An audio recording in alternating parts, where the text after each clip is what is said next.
الحمد لله نحمده ونستعينه ونستغفره ونعوذ بالله من شرور أنفسنا ومن سيئات أعمالنا. من يهده الله فلا مضل له ومن يضلل فلا هادي له. وأشهد أن لا إله إلا الله وحده لا شريك له،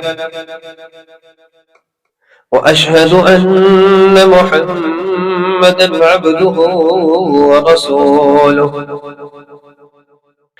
أما بعد، فإن خير الحديث كتاب الله، وخير الهدي هدي محمد صلى الله عليه وسلم، وشر الأمور محدثاتها، وكل محدثة بدعة، وكل بدعة ضلالة، وكل ضلالة في النار. يا أيها الذين آمنوا اتقوا الله حق تقاته ولا تموتن إلا وأنتم مسلمون. يا أيها الناس اتقوا ربكم الذي خلقكم من نفس واحدة، وخلق منها زوجها، وبث منهما رجالا كثيرا ونساء، واتقوا الله الذي تساءلون به والأرحام، إن الله كان عليكم رقيبا. يا أيها الذين آمنوا اتقوا الله وقولوا قولا سديدا يصلح لكم أعمالكم ويغفر لكم ذنوبكم، ومن يطع الله ورسوله فقد فاز فوزا عظيما. اللهم صل على محمد وعلى آل محمد كما صليت على إبراهيم وعلى آل إبراهيم إنك حميد مجيد. اللهم بارك على محمد وعلى آل محمد كما باركت على إبراهيم وعلى آل إبراهيم إنك حميد مجيد. رب اشرح لي صدري ويسر لي أمري واحلل عقدة من لساني يفقه قولي. رب يسر ولا تعسر وتمم بالخير. أعوذ بالله السميع العليم من الشيطان الرجيم، من همزه ونفخه ونفثه. بسم الله الرحمن الرحيم.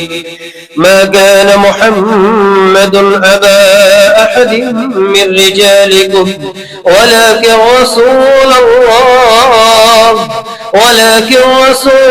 الله وخاتم النبيين، وكان الله بكل شيء عليما.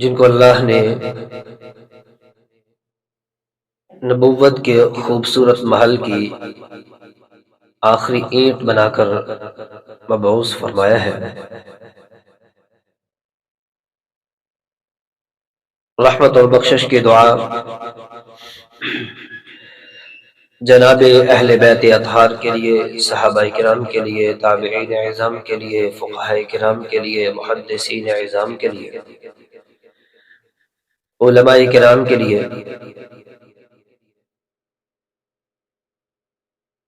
جو اپنے اپنے وقت میں ختم نبوت کا علم تھامے، تاجدار ختم نبوت کی تعلیمات کو لے کر دنیا کے طول و عرض میں اپنی بساط اور ہمت کے مطابق آپ کے افکار تعلیمات کو دنیا تک پہنچاتے رہے، علم وحی کو پڑھتے رہے، پڑھاتے رہے، سیکھتے رہے، سکھاتے رہے۔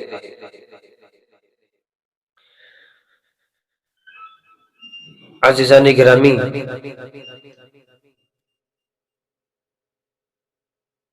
8 ہجری کا موقع ہے۔ نبی اکرم صلی اللہ علیہ وسلم مدینہ سے مکہ کی طرف سفر کر رہے ہیں،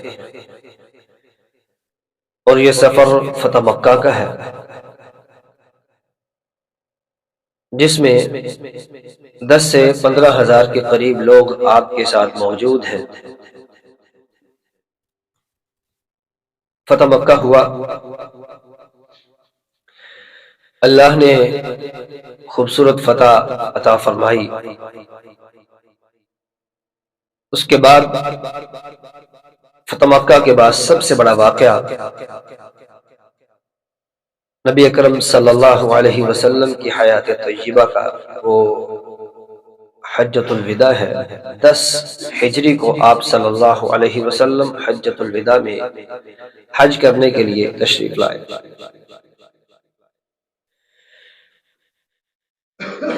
وہ صحابہ کرام جو 2 سال پہلے، 1.5-2 سال پہلے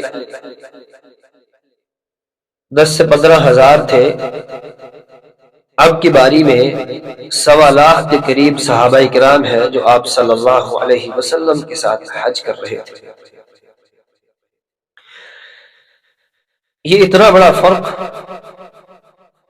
یہ اتنی بڑی بات، یہ اتنی تعداد کا جو فرق ہے، اس کے اسباب میں ایک سبب یہ بھی تھا کہ کچھ لوگ مکہ والوں سے ڈرے بیٹھے تھے کہ دیکھیں کیا بنتا ہے، اونٹ کس کروٹ بیٹھتا ہے، اور کچھ لوگ اس انتظار میں تھے کہ مکہ اور مدینہ دونوں کا رزلٹ کیا نکلتا ہے، کیونکہ مکہ جس کے پاس ہوگا وہ حق پہ ہے، اس لیے کہ ہاتھیوں والا واقعہ ان کے سامنے تھا، انہوں نے خود دیکھا تھا یا اپنے بڑوں سے سن رکھا تھا کہ ہاتھیوں پہ حملہ کرنے ایک کافر آیا تھا، اللہ نے اس کو نیست و نابود کر دیا تھا۔ لیکن جب مسلمانوں کو اللہ نے مکہ بھی عنایت فرما دیا، پھر ان لوگوں نے یہ طے کر لیا کہ اسلام دین حق ہے، ان الدین عند اللہ الاسلام۔ تو پھر اللہ نے وہ دن دکھائے کہ یدخلون فی دین اللہ افواجا، کہ دین اسلام میں نصرت اور فتح کے آ جانے کے بعد دین اسلام میں لوگ فوج در فوج، کتار در کتار داخل ہو رہے تھے، اور روزانہ کی بنیاد پر کئی کے وفد، کئی کے قبائل کے لوگ آپ کے پاس آتے تھے۔ اسی دورانیے میں 8 ذوالحج سے 9 ذوالحج کے درمیان یہ سارا واقعہ رونما ہوا کہ لوگ جوک در جوک اسلام میں داخل ہو۔ انہی لوگوں میں 9 ہجری میں بنو حنیفہ ایک قبیلہ ہے، وہ بھی آپ صلی اللہ علیہ وسلم کے پاس حاضر ہوا۔ سب لوگ موجود تھے، لیکن اس میں سے ایک بندہ جس کا نام مسیلمہ تھا وہ نہیں آیا۔ آپ کو بتایا گیا کہ ایک آدمی ہے، وہ کہتا میں تو نہیں جاؤں گا آپ کے پاس، آپ صلی اللہ علیہ وسلم کیونکہ انانیت اور ذاتی مفاد مقصود نہیں تھا، مقصود تو للہیت تھی، علی کلمت اللہ تھا، اس لیے ہم اس کے پاس چلے گئے۔ آپ صلی اللہ علیہ وسلم اس کے پاس پہنچے، اس نے کہا کہ جو نبوت آپ کو ملی ہے نا، اللہ نے اس میں سے کچھ حصہ مجھے بھی دے دیا، میں آپ کی نبوت میں شریک کار ہوں، اور میں چاہتا یہ ہوں کہ آپ کے بعد آپ کی سیادت، آپ کی قیادت، آپ کی امامت، اس کا حقدار میں ہوں، اس لیے آپ مجھے عنایت فرمائیں۔ آپ صلی اللہ علیہ وسلم نے جب اس کی بات سنی تو آپ کو آپ کے خواب کی تعبیر مل گئی تھی، آپ نے ایک خواب دیکھا تھا، اس میں یہ بات ظاہر کی گئی تھی کہ نبوت کے دعوے دار آنے والے، اور آپ کو کہا گیا کہ ان کو پھونک مار دیجئے، تو دونوں جو علامتیں تھی وہ دونوں ختم ہو گئی تھی آپ کی پھونک سے۔ آپ نے فرمایا میری خواب کی تعبیر ہے کہ میری زندگی میں نبوت کے دعوے دار اٹھ کھڑا ہوا ہے۔ تو آپ صلی اللہ علیہ وسلم نے اس کو کہا لو سألتنی هذه القطع، آپ کے ہاتھ میں لکڑی کا ٹکڑا تھا، آپ نے فرمایا اگر اس میں سے اس ٹکڑے میں سے، اس لکڑی کے ٹکڑے میں سے بھی ٹکڑا مانگے گا تو میں محمد رسول اللہ صلی اللہ علیہ وسلم تجھے وہ بھی دوں۔ عزیزان گرامی، یہ وہ نبوت کا داعی تھا جو سب سے پہلے آپ صلی اللہ علیہ وسلم کی زندگی میں، آپ کی موجودگی میں آپ کے سامنے کھڑا، اور آپ صلی اللہ علیہ وسلم نے فرمایا تھا لا تقوم الساعة حتى يبعث دجالون كذابون قریب من 30، قیامت تب تک نہیں آئے گی جب تک 30 کے قریب ایسے لوگ آئیں گے جو دجال ہوں گے، کذاب ہوں گے، فریب کار ہوں گے، اور وہ آ کر نبوت کا دعویٰ کریں گے۔ یہ وہ لوگ ہوں گے جو کذاب بھی ہے، دجال بھی ہے، نبوت کا دعویٰ بھی کر رہے ہوں گے، کلہم یزعم انہ رسول اللہ، سب کے سب یہ گمان رکھیں گے کہ ہم اللہ کے رسول ہیں۔ اور رسول اللہ صلی اللہ علیہ وسلم نے ساتھ ہی فرمایا انا خاتم النبیین لا نبی بعدی۔ لوگوں یاد رکھنا، نبوت کے ایک محل کی جو اینٹ ایک باقی تھی، ایک پتھر جو باقی تھا، اللہ نے میرے ذریعے اس محل کی تعمیر مکمل کر دی ہے، اب وہاں پر کسی بھی چیز کے ذرا برابر بھی گنجائش نہیں ہے۔ قل یا ایھا الناس انی رسول اللہ الیکم جمیعا وما ارسلناک الا کافۃ للناس، اللہ کے بندوں میں جو اللہ نے تم ساری انسانیت کے رسول بنا کر بھیجا، وما ارسلناک الا کافۃ للناس، میں آپ کے پاس پوری انسانیت کے لیے، قیامت کی دیواروں تک کے لیے نبوت کا تاج پہن کر آیا ہوں۔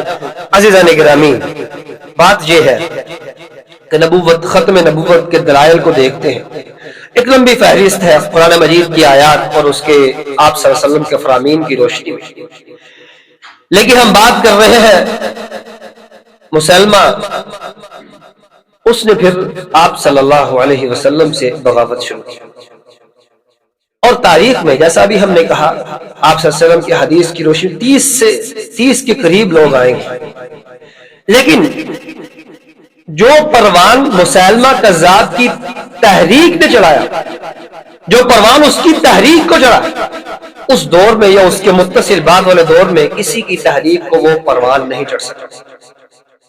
سبب یہ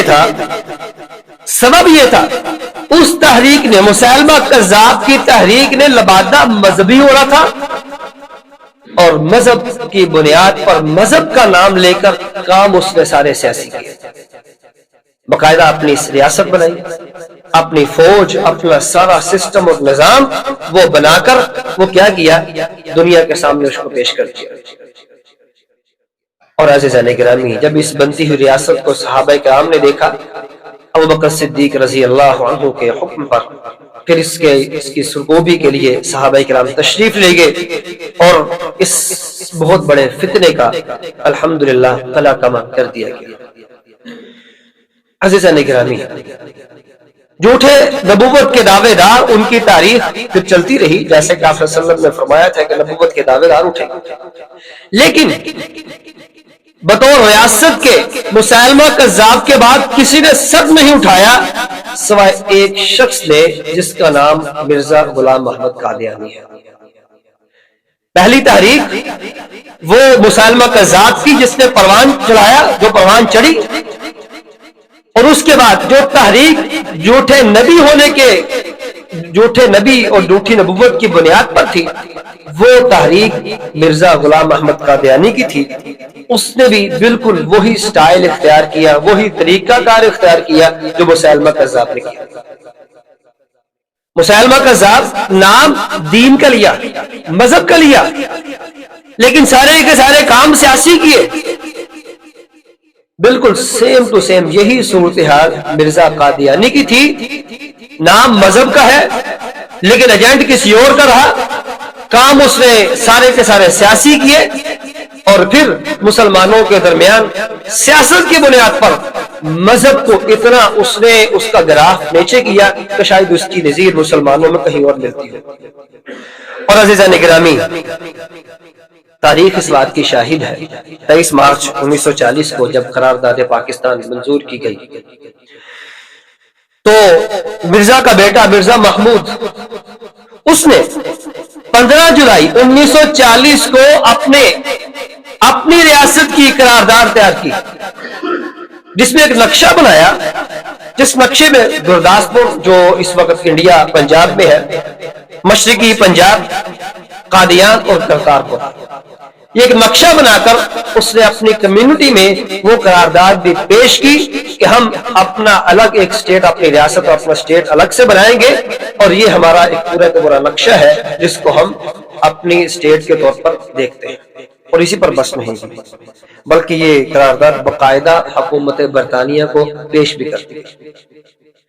بات کہنے کی یہ ہے کہ مذہب کے نام پر اور اسی تاریخ کو دہراتے ہوئے جو مسالمہ کذاب کی تھی، اسی تاریخ کو لے کے چلتے ہوئے پاکستان بننے سے پہلے یہ متحدہ جو پاکستان تھا، انڈو پاک بر صغیر، یہاں پر بھی ایک ریاست کو مذہب کے نام پر شروع کیا گیا اور ریاستی اور سیاسی طور پر اس کا حل نکالنے کی کوشش کی گئی، لیکن ناکام رہی۔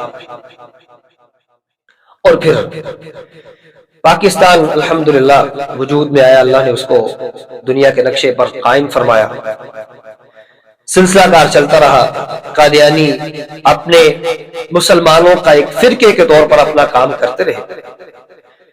1974 میں مسلمانوں کے مختلف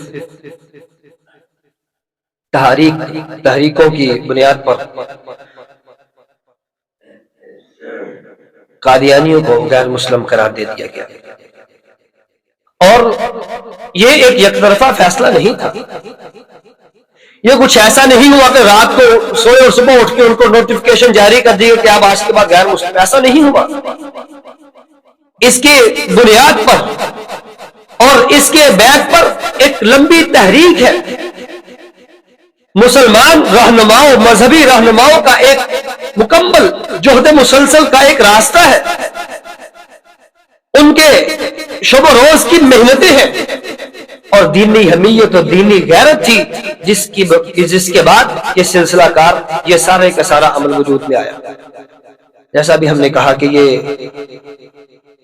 ایک طرفہ نہیں تھا، بلکہ مکمل طور پر نمائندگی دے گی کہ آپ اپنی بات کو یہاں پیش کر سکیں، اور پارلیمنٹ میں آ کر انہوں نے اپنی بات کو پیش کیا۔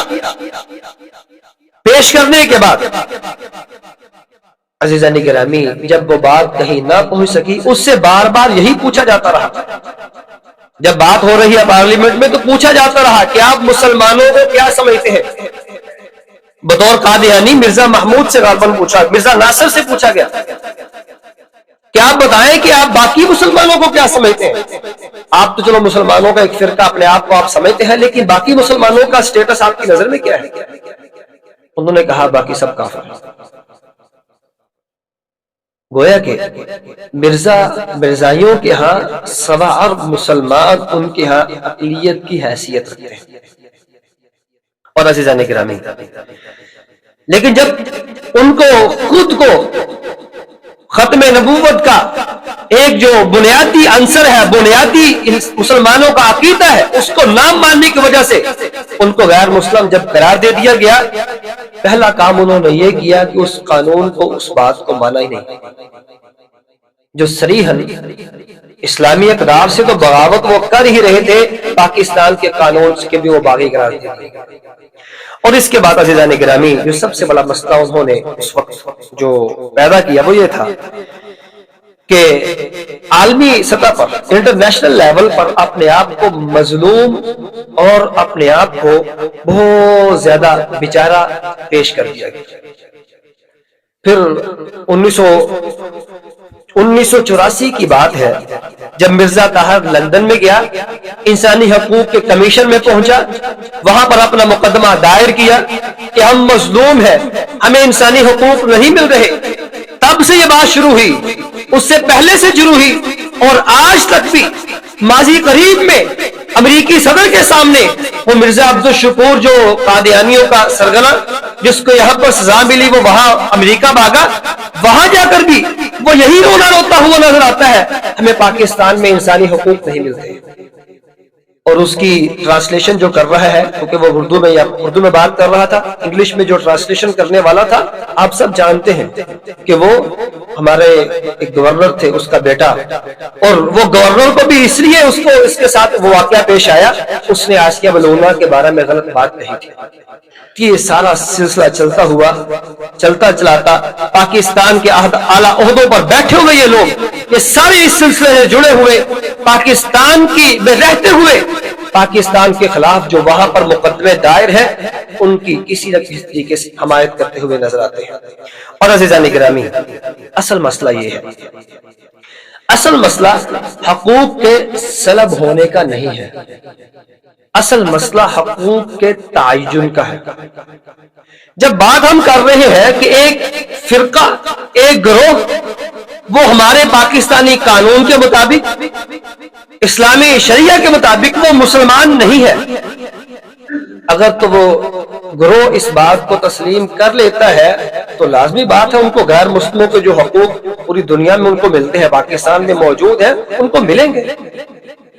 لیکن ایک فرقہ، ایک گروہ وہ اس بات کو تسلیم ہی نہیں کرتا، وہ اس بات کو لیتا ہی نہیں ہے، وہ اس بات پر بضد ہے، ہمیں احمدی مسلمان بھی کہا جائے اور ہم دیگر دوسرے مسلمانوں کو کافر بھی سمجھتے رہے۔ جیسے ابھی ہم نے کہا کہ مرزا ناصر پارلیمنٹ میں کھڑا ہو کر کہتا ہے کہ باقی سب غیر مسلم ہیں، ایسے ہی جب معروف قادیانی ظفر اللہ خان سے پوچھا گیا کہ آپ نے قائد اعظم محمد علی جناح کا جنازہ کیوں نہیں پڑھا، تو اس نے کہا آپ سمجھ لیجئے ایک مسلمان نے غیر مسلم کا جنازہ نہیں پڑھا یا ایک غیر مسلم نے مسلم کا جنازہ نہیں پڑھا۔ گویا کہ اس کے کہنے کا مطلب یہ ہے قائد اعظم کی نظر میں یا میں مسلمان ہوں یا وہ مسلمان ہے، ہم دونوں میں سے ایک ہی مسلمان ہے۔ جب ہم دونوں میں سے ایک مسلمان اور دوسرا غیر مسلم ہے تو مسلمان غیر مسلم کا یا غیر مسلم مسلمان کا جنازہ کیسے پڑھ سکتا ہے؟ تو عزیزان گرامی، جب وہ خود کو مسلمان اور دیگر مسلمانوں کو غیر مسلم سمجھتے ہیں، اس بات پر بضد ہے کہ وہ ان کو مسلمان بھی سمجھا جائے اور وہ پاکستانی آئین کو تسلیم بھی نہ کرے، تو عزیزان گرامی پھر کہاں ان کے حقوق کی بات، وہ اپنے حقوق کی بات کر سکتے ہیں؟ اور اس کے ساتھ ہی ہمیں اس بات کو بھی دیکھنے کی ضرورت ہے، ہمارے ملک میں کچھ ایسے ضرورت سے زیادہ سیکولر اور لبرلزم کے ماننے والے کچھ لوگ ہیں جو مسلمانوں کے ملک میں اس گروہ کو غیر مسلم کہنے پر بھی معترض ہیں، اور ان کا کہنا ہے کہ ان کو غیر مسلم کہنا ان کے بنیادی حقوق کی خلاف ورزی ہے۔ جیسے ابھی ہم نے کہا کہ مسلمانوں کا بنیادی عقیدہ ہے ختم نبوت کا، جب وہ اس کو نہیں مانیں گے تو ان کو غیر مسلم ہی کہا جائے گا۔ اسلامی شریعت کے مطابق 1974 میں ان کو غیر مسلم پاکستانی قانون کے مطابق بھی قرار دے دیا گیا، اب وہ کسی بھی اعتبار سے اپنے آپ کو مسلمان نہیں کہلوا سکتے۔ اس کی مثال یوں لے لیجئے، اگر ایک آدمی عیسائیوں کے یا ایک گروہ عیسائیوں کا جو بنیادی عقیدہ ہے عیسیٰ اللہ کے بیٹے ہیں، اگرچہ ہم اللہ کے بندے مانتے ہیں، اور مریم علیہ السلام اور اس کے ساتھ جو انجیل ان کی بنیادی آسمانی جو کتاب تھی اس کے حوالے سے بنیادی عقائد جو عیسائیوں کے ہے وہ گروہ ان کے بنیادی عقائد نہیں مانتا، ایک گروہ عیسائیوں کے بنیادی عقائد نہیں مانتا، کیا عیسائی اس کو بطور فرقہ عیسائیت میں تسلیم کریں گے؟ نہیں کر سکتے۔ وہ کہیں گے جو اللہ کا بیٹا عیسیٰ کو نہیں مانتے وہ عیسائی نہیں ہو سکتا۔ لیکن ایک گروہ اس میں ضد کرے کہ ہم عیسیٰ کو اللہ کا بیٹا نہیں مانتے لیکن ہم پھر بھی عیسائی گروہ بننا چاہتے ہیں، کبھی نہیں تسلیم کیا جائے گا۔ ایون کہ یہودیوں کی بات تو اور بھی اس سے بڑی ہے۔ یہودی کسی ایسے بندے کو جو یہودی نسل نہیں ہے، خود یہودی ہونا چاہے، اس کو یہودی مانتے ہی نہیں۔ یہودی ایسا مذہب ہے جس کی تبلیغ نہیں کی جا سکتی۔ وہ نسلی جو یہودی اس کو یہودی مانتے، باقیوں کو نہیں مانتے۔ ایک آدمی ان کی یہودی نسل نہ ہو، ان کے عقائد کا پیروکار نہ ہو، بنیادی عقائد کی نفی بھی کرے اور کہے کہ مجھے یہودیوں کا ایک فرقہ مان لیا جائے تو مانے گا۔ اور یہ لوگ جو ہمارے درمیان موجود رہتے ہماری جڑوں کو جو کاٹنے والے ہیں وہ کبھی بات نہیں کریں گے، کبھی آپ کو بات کرتے نظر آئیں گے نہیں۔ لیکن مسئلہ صرف یہ ہے کہ اسلام، مسلمان اور اسلام کا نام لینے والا، کیونکہ وہ آسان ہدف ہے اس لیے بات کرنی آسان ہے۔ تو عزیزان گرامی، ان ساری باتوں کا خلاصہ یہ ہے کہ اسلام اس کے بنیادی عقائد ہے، اس کے دو بنیادی عقائد، لا الہ الا اللہ محمد الرسول اللہ صلی اللہ علیہ وسلم۔ لیکن اس محمد الرسول اللہ صلی اللہ علیہ وسلم کی رسالت، خاتم النبیین جب تک نہیں مانا جائے گا وہ رسالت کا اعتقاد اور ایمان کبھی تسلیم نہیں کیا جائے گا۔ جو شخص بھی اس بنیادی عقیدے کی نفی کرتا ہے وہ مسلمان نہیں ہو سکتا۔ بہت سے دلائل اس پہ موجود ہیں۔ دوسری بات، ہم ایک ریاست اسلامک اسٹیٹ میں رہ رہے ہیں، اس اسٹیٹ کا قانون اور لا بھی یہی ہے کہ وہ مسلمان نہیں کہلوا سکتا۔ لیکن ایک گروہ ہے جو اس بات پر ضد کر رہا ہے ہم مسلمان کہلوائیں گے، اور ان کو یہ کہا گیا کہ آپ مسلمان نہیں ہیں، آپ اپنی عبادت گاہ کو جو مرضی نام دیں، ہمیں کیا مسئلہ، آپ کا اپنا مسئلہ ہے، اس کو مسجد نہیں کہہ سکتے کیونکہ مسجد اس مسلمانوں کا شعار ہے۔ آپ قرآن مجید کی تفسیر کے نام پر اپنی کتابیں نہیں شائع کر سکتے، قرآن مجید مسلمانوں کی کتاب ہے، کسی کو کوئی حق نہیں بنتا ہماری کتابوں سے چھیڑ چھاڑ کرے۔ آپ اذانیں نہیں دے سکتے، وہ اسلام کا شعار ہے، کسی کو کوئی حق نہیں ہمارے شعار کے ساتھ کوئی اس طرح کی حرکت کرے، لیکن وہ نہیں مانتے۔ تو یاد رکھیے، ایک غیر مسلم تو ان کو قرار دے دیا گیا، لیکن ان کے سارے معاملے کو لے کر اب یہ اس سے آگے بڑھ چکے ہیں، ان کو ارتداد کے صف میں، مرتد ہونے کے صف میں شامل کر دینا چاہیے۔ لیکن جب ہم یہ بات کرتے ہیں، پھر قادیانی اور قادیانی نواز وہ لابی، اگرچہ مسلمانوں کا لبادہ اڑے ہوئے، وہ ان کو انسانی حقوق یاد آتے ہیں۔ یقین کیجئے پاکستان کی تاریخ 1973 سے لے کر ابھی تک جتنا ان کو نقصان ہوا، اس سے کہیں زیادہ مسلمانوں کا نقصان اس ملک میں ہو چکا۔ گویا کہ یہاں جو نقصانات ہو رہے ہیں یہ کسی مذہب اور فرقہ کی بنیاد پر نہیں ہے، یہ تو ہمارا مسئلہ جو دہشت گردی کو اس بنیاد پر اللہ تعالیٰ ہماری اس سے بھی جان چھڑائیں گے۔ لیکن اس جو چھوٹے چھوٹے واقعات کو بنیاد بنا کر انٹرنیشنل لیول پر جا کر پاکستان کی جو بدنامی ہے، یہ کسی بھی اعتبار سے اسلام کی اور پاکستان کی بدنامی یہ قبول نہیں کی جا سکتی۔ اور عزیزان گرامی، یہ سارے کا سارا مضمون اور آج کا یہ خطبہ اس کو بیان کرنے کا ایک مقصد ہے، اور اس کا ایک پس منظر ہے۔ وہ پس منظر ہمارے محترم چیف جسٹس صاحب کا وہ ایک فیصلہ ہے جو ہمارے سامنے آیا۔ ایک قادیانی نے قرآن مجید کی تفسیر شائع کی، پرانی بات، اس کا فیصلہ سناتے ہوئے چیف جسٹس صاحب نے اپنا فیصلہ سنایا۔ اس کے دو پہلو ہیں۔ پہلا پہلو وہ خالصتاً قانونی ہے، قانون کی شقیں ہیں، جو فیصلہ ہمارے سامنے آیا ہے اس میں ماہرین نے بات کی ہے، ہم اس پر بات نہیں کر رہے۔ قانونی شقیں ہیں، ماہرین اس پہ بات کر رہے ہیں اور ہمارے سامنے وہ کچھ چیزیں موجود ہیں، لیکن ہم بات کریں گے چیف جسٹس صاحب کے فیصلے کے دوسرے حصے۔ جس پہ انہوں نے اپنے فیصلے کے بعد جو قانونی اعتبار سے تھا، جو شکر کو بیان کر کے انہوں نے فیصلہ دیا، اس کا دوسرا حصہ جو بیان کیا اس میں انہوں نے قرآن مجید کی آیات کو بیان کر کے اپنے فیصلے کو بیان کیا۔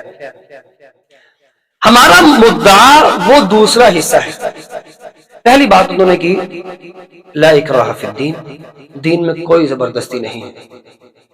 اس سے اخذ یہ کیا گیا کہ دین بہت ہی لائٹ ہے، اس میں کوئی شک، الدین یسر، رسول اللہ میں دین بڑا آسان ہے، لیکن یہ اخذ کیا جانا کہ دین بالکل اس میں کوئی سختی نہیں، اس کا مطلب یہ ہے کہ دین میں کوئی آئے کوئی جائے یہ کھلواڑ کرے، یہ آیت کے معنی سے کبھی نہیں نکلتی۔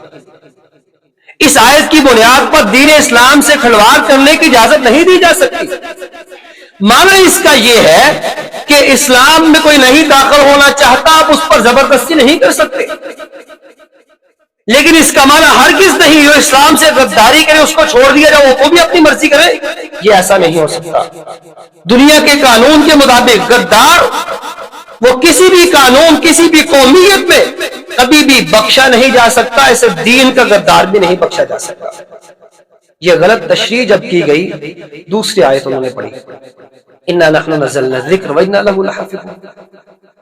اللہ تعالیٰ نے قرآن مجید کو نازل کیا، رب فرماتے میں اس کی حفاظت بھی کروں گا۔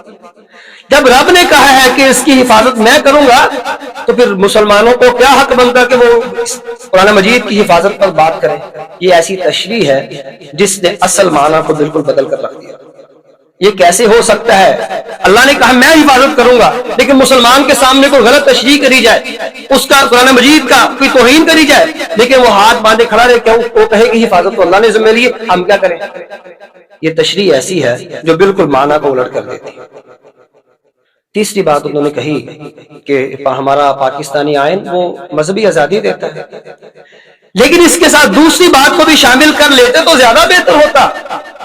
مذہبی آزادی موجود ہے، لیکن اس کا مطلب یہ نہیں کہ کسی دوسرے مذہب یا کسی بھی مذہب کے اعتبار سے ان کی بنیادی ان کے عقائد کو ہوا میں اڑا دیا جائے۔ یہ مذہبی آزادی کا مطلب شتر بے مہار نہیں ہے، بلکہ مذہبی آزادی یہ بھی ایک لمیٹڈ ہے جس کو اپنی حدود میں رہ کر اس کو کام کیا جائے گا، جیسے حدود کو کراس کیا جائے گا۔ وَمَن يَتَعَدَّ حُدُودَ اللَّهِ فَقَدْ ظَلَمَ نَفْسَهُ، اللہ کی حدود کو کراس کرنا اللہ کسی بھی صورت قبول نہیں کرتے۔ تو عزیزان گرامی، مسئلہ یہ ہے کہ ہمارے ہاں ایک بڑا عجیب رواج ہے کہ اسلام، اسلامیات، مسلمان اور دیگر چیزوں کو ڈسکس کرنا اتنا آسان ہے، ہر بندہ کر سکتا ہے، تشریحات دے سکتا ہے۔